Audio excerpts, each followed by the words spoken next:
Many people saw my dream of building a home for disabled children as sure to fail. That didn't bother me much, as I was used to beginning with next to nothing and going on from there. Besides, this wasn't my plan. It was God's plan. So failure was not a part of it.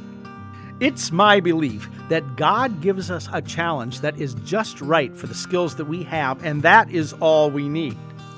For me, beginning in a small North Dakota town far from the big cities brought its fair share of challenges. I needed to find the right people to be the center and backbone, and I found just the right people. God led me to them one by one. They were just as reluctant as I was to begin such a grand adventure, but I encouraged them as God had encouraged me. He doesn't take no for an answer, and I must admit, we had that in common. The Arthur home was underway quickly, so fast, in fact, that residents arrived before we were ready. God doesn't waste time.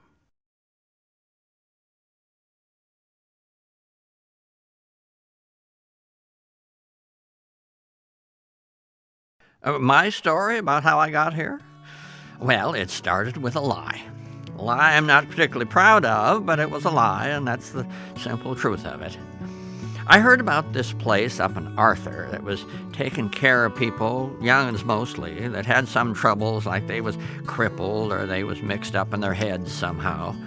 And those kids, they had naught to care for 'em except for Pastor Hoeger's place. Well, I says to myself, if they're so kind as to take in those kids, what does one old man matter in the mix of things? So I get myself on this train and take off to find the place. I took a crutch along so I could appear crippled-like and needing help. My plan was to make my way to this house and see if they could take me in. I had no job, no place to stay, and no family, so I had nothing to lose, so to speak. When I got off the train, I see Pastor Hoeger's there greeting some folks and all. I made straight for him, of course, but I didn't take into account that the dang crutches needed some practice to get the limp just right. Well, that Pastor Hoeger, he saw right through me, and my plan was no good at all. But even though he knew sure enough I was fooling about being crippled, he tells me to come along anyhow, as there's always a place for someone needing it. He told me I'd have to work for my place in the house, but work never bothered me much, so here I am. I guess you'd say I'm home at last.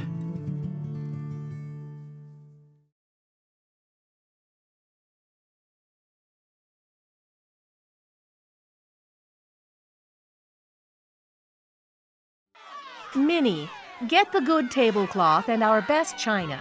Pastor Hoeger will be here within the hour. All right, but our best tablecloth is mended, and we don't have a complete set of good china. No one knows that better than me, or the pastor for that matter, but he's a good man with a good heart.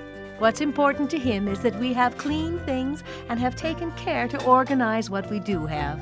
Yes, I suppose. Doesn't he know how little we have and how many we care for? I just get so frustrated sometimes. Me too. Sometimes I think the Lord is frustrated with me. I'm always asking for more when I should be thanking Him for the blessings and gifts we have. Some would say this is a very hard life, Augusta, but I will stay as long as you need me. Oh, Minnie, you are such a blessing to me and to us all. Now, count out the silver and we'll see if we can give the pastor a plate and a cup that match. Well, we have a cup and a plate that match, and both have chips in them. Oh, dear.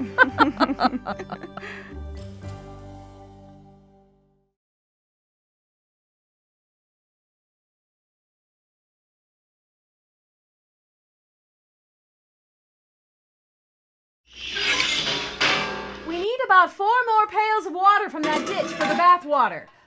Joseph, get the water from further down that isn't so muddy. And be careful with those pails. Yes, ma'am. I got it. I'm fine. Can I get the first bath this time? Oh, you know I have to bathe the little ones first, but you can be the first of the older ones for working so hard for me today. All right. Where do you want these last pails? Oh, put them on the stove to heat them up.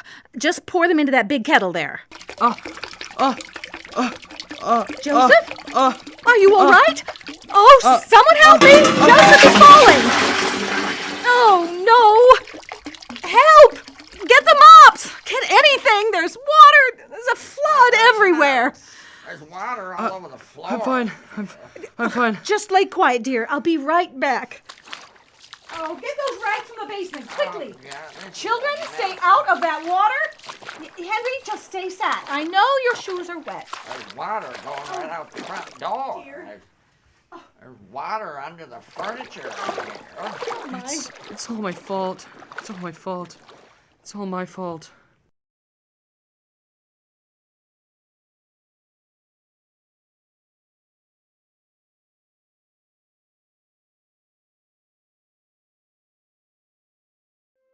I got here to the house same as lots of kids did. It was too hard on Mom, raising 7 of us. Dad died a while ago, and I just kept getting sick. Mom's a real good churchgoer, and one of the ladies told her about this house. Mom didn't want to give me up, but she just couldn't keep taking care of me and not go to work to feed the others. So she asked the pastor if I could live here a while. He said all right, and here I came. It ain't too bad. Augusta is all right, not like my own mom, but she is good to me. Minnie is like my older sister, and that helps me not miss home too much. I wish I wasn't sick in my body and could work hard like a man, but I guess I'm stuck with what I got, and so I try not to complain too much. Augusta always is telling me I can do whatever the Lord says I can. Some days I think she's right. Some days I just don't know. One thing, the other kids here, some are lots worse off and homesick too. I can at least try to make them laugh and not worry so much. Maybe that's what I'm good at.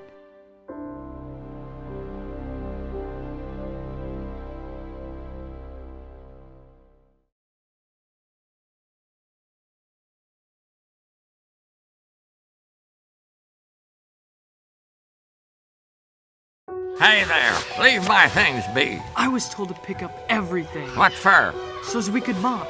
That's what. Nah, that's clean enough. No, it ain't. And I'm not getting in trouble for the likes of you. What's going on here? We need to work together. Well, he won't said listen not to to touch me. his things. I'm too sick I'm to working get hard. up. Stop it, both of you. This house is too small to bear up under these arguments. Now learn to get along. I'll tell Pastor Hoeger if you don't. You don't have to We say were just anything to talking him. sort of loud. I'll move my own stuff. That's better. Now, I have work to do, and so do you. Leave my stuff alone. I wouldn't touch your smelly old things anyway.